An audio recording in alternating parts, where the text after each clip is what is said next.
It's quite simply AJR 123, SJR 117, simply requests that Governor Evers send aid and resources to the U.S.-Mexico border to assist with immigration efforts. Maybe I should have included the president in that as well, but as a state legislator, this is what I can do. This is pro-immigration that is lawful and orderly. Unlawful and the illegal immigration hurts legal immigration and our country as a whole.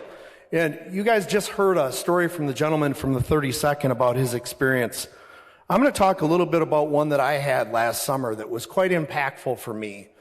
A friend and constituent of mine invited me along for his wife's naturalization ceremony in Minneapolis. A friend of mine, Isaac, him and his wife Monica, they own an appliance store actually in the gentleman from the 93rd district. And he's a very outspoken, conservative-minded individual. So he's got a lot of opinions on immigration. Well, Isaac met his wife Monica while he was serving in the military in the Czech, actually what's now the Czech, but was Czech Republic. So years and years ago, Monica's lived in the U.S. with her husband for about a decade. And it took a little over 9 years for Monica to get her citizenship, going through all the legal process in the correct way to become a U.S. citizen. I'd never gone up to the immigration office in Minneapolis before, and there was lines and lines of people that were excited and there for the ceremony, and there was probably about half as many people in the room as we've got members in this body, but people from all different backgrounds, all different colors, races, religion, you name it. And to be there with my friend Isaac and his wife and their 2 teenage daughters to actually witness the legal immigration process work was quite amazing and impactful. And the tears that the family had when she actually got her citizenship. And I am all for completely legal immigration, following the process. You know, the other side's talked about we already have a process and procedure in place. They are swamped. If you talk to the customs and the immigration people that are out there, they are tirelessly working to try and secure our borders, but it's failing. The system we have currently is not working. The U.S. is currently facing a crisis at the southern border due to illegal immigration. In December 2023, and I think one of the other reps already referenced this, but more than 300,000 migrants. So essentially the city of Madison were apprehended in December of 2023. That is the highest month ever. Although I should check my numbers because I don't think it's going down. This problem continues to get worse and worse. Cartels and coyotes are profiting from trafficking women and children across the border, earning tens of millions of dollars weekly. And I know that was referenced before, but you know, I think the gentlelady from the 78th mentioned, well, who requested this? I don't know about you, but I'm out talking to my constituents, and this is a real problem. We've got human trafficking in our districts that is out of control. And if you're not aware of it, you're just not paying attention. Get out there and talk to people and see what's going on.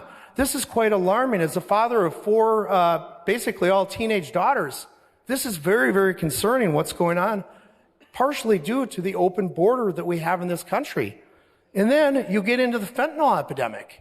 We have fentanyl coming across the southern border. This is a real problem. This is not made up. This is all we can do as a state legislature, say, hey, Governor Evers, join the other governors that have already sent support.